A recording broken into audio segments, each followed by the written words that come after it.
नमस्कार मंडळी, आज आपण मस्त अशी स्ट्रीट स्टाईल पावभाजी कशी बनवायची ते पाहणार आहोत। बरेच वेळेला आपण घरी पावभाजी बनवतो पण ती परफेक्ट स्ट्रीट स्टाईल होत नाही। तर ती कशी बनवायची मी हे आजच्या व्हिडिओमध्ये तुम्हाला दाखवलेलं आहे।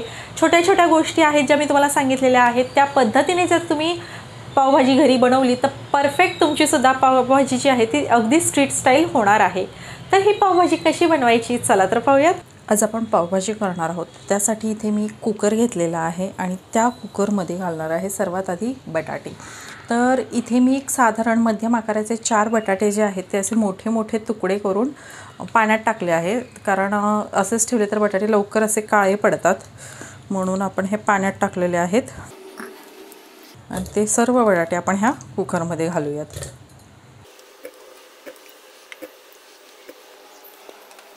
त्यानंतर मी इथे फ्लॉवर घेतलेला आहे। एक मोठा बाउल इतका फ्लॉवर जे आहे तो मी असे तुकडे करून घेतलेले आहेत।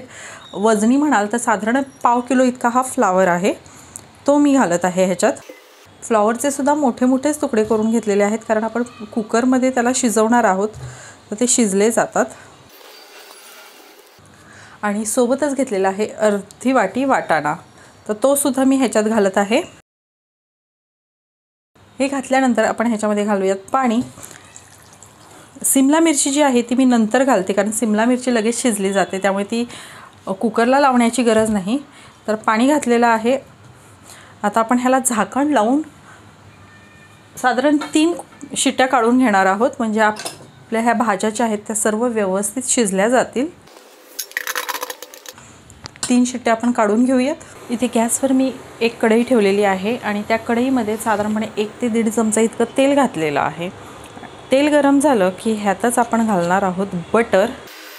तर 1 चमचा इतकं बटर घातलेलं आहे आणि सोबतच ह्याच्यामध्ये घालत आहोत आपण कांदा, बारीक चिरलेला कांदा। तर 2 मध्यम आकाराचे 2 कांदे जे आहेत ते मी बारीक कसे चिरून घेतलेले आहेत ते घालत आहे।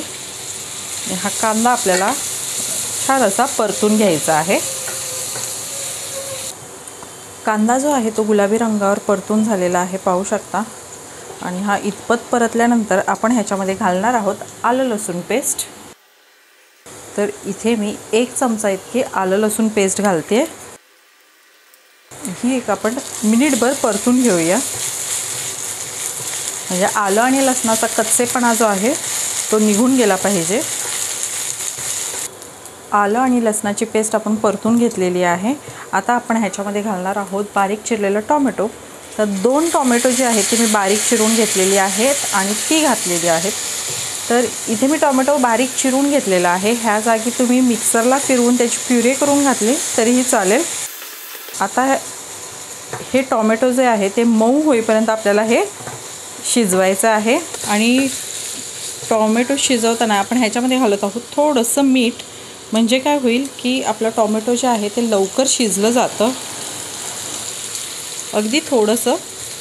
तर टोमॅटो जे आहे ते व्यवस्थित शिजलं गेलेलं आहे। आता आपण ह्याच्यामध्ये घालत आहोत सिमला मिरची। तर इथे एक मोठी सिमला मिरची जी आहे ती मी चिरून घेतलेली आहे, ती घालत आहे। आणि ही मिरची आपण थोडीशी परतून घेऊयात। सिमला मिरची परतून घेतल्यानंतर आपण ह्याच्यामध्ये घालणार आहोत मिरची पावडर। तुम्हाला कितपत पावभाजी तिखट हवी आहे त्या प्रमाणात मिरची पावडर घालायची आहे। आणि सोबतच पावभाजी मसाला। तर हा आपण घरी तयार केलेला पावभाजी मसाला आहे। तर हा पावभाजी मसाला कसा करायचा मी आधीच आपल्या चॅनलवर त्याचा व्हिडिओ टाकलेला आहे, तुम्ही जर अजूनही पाहिला नसेल तर त्याची लिंक मी वर आय बटनला देते, पाहू शकता। मसाले घातल्यावर सुद्धा आपण 1 मिनिटभर परतून घेतलेला आहे। आता आपण ह्याच्यामध्ये ज्या भाज्या शिजवून घेतल्या होत्या त्या घालणार आहोत। तर इथे पाहू शकता आपण या भाज्या ज्या आहेत त्या शिजवून घेतलेल्या आहेत त्या मी ह्याच्यामध्ये घालते। आता ह्या तुम्ही मॅश करून घालू शकता किंवा अशाच घातल्या तरीही चालतील। इथं आपण कुकरमध्ये शिजवून घेतलेल्या सर्व भाज्या मी ह्या कढईमध्ये घातलेल्या आहेत। आता आपण ह्या स्मॅशरच्या साहाय्याने त्याला स्मॅश करून घेऊयात। गॅस जो आहे तो मी बारीक केलेला आहे। तर इथे आपली भाजी जी आहे ती स्मॅश करून झालेली आहे। पाहू शकता। आता जे आपण स्ट्रीटवर वगैरे पावभाजी खातो तर ते त्यांच्याकडे असा मोठा तवा असतात, ते तव्यात बनवतात, पण आपल्याकडे घरामध्ये इतका मोठा तवा अवेलेबल नसतो, त्यामुळे हे मी कढईतच बनवत आहे। तुम्ही कढई, पातेलं काही वापरू शकता। आता ही व्यवस्थित स्मॅश करून झालेली आहे, पाहू शकता मस्त।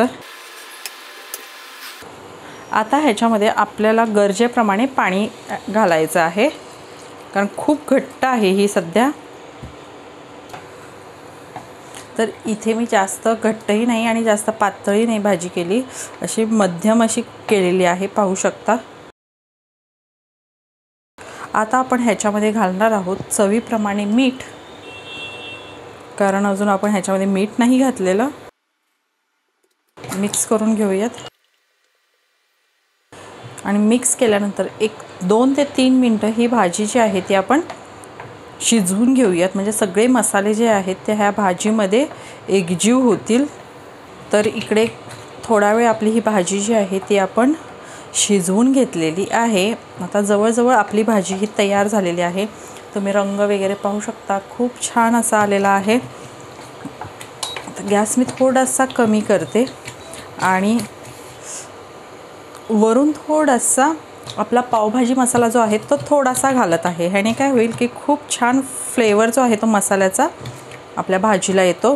अगदी थोडासा घालायचा आहे, एकदम जास्त नाही। त्यासोबतच बारीक चिरलेली कोथिंबीर आणि थोडंसं बटर, हे सर्व आपण मिक्स करून घेऊयात। आणि इथे गॅस जो आहे तो आता मी बंद करते आणि आपण पावभाजी वाढून घेऊयात।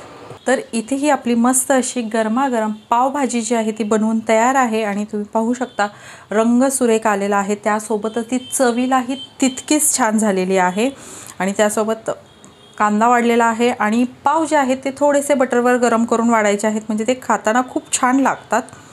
तर तुम्हीही अशा पद्धतीने पावभाजी जर कधी बनवली नसेल तर एकदा तरी नक्की बनवून पहा, खूप छान होते। आणि विशेष म्हणजे आपण जो ह्याच्यामध्ये मसाला वापरलेला आहे तो आपण घरी तयार केलेला आहे, त्यामुळे खूपच छान चव जी आहे ती ह्या पावभाजीला येते। तर तुम्हाला आजची रेसिपी कशी वाटली हे कमेंटमध्ये नक्की सांगा। आवडली असेल तर लाईक करा, शेअर करा आणि चॅनलवर नवीन असाल, चॅनलला अजूनही सबस्क्राईब केलं नसेल तर नक्की सबस्क्राईब करा। पुन्हा भेटूयात अशाच एखाद्या छानशा रेसिपीसोबत, तोपर्यंत बाय बाय।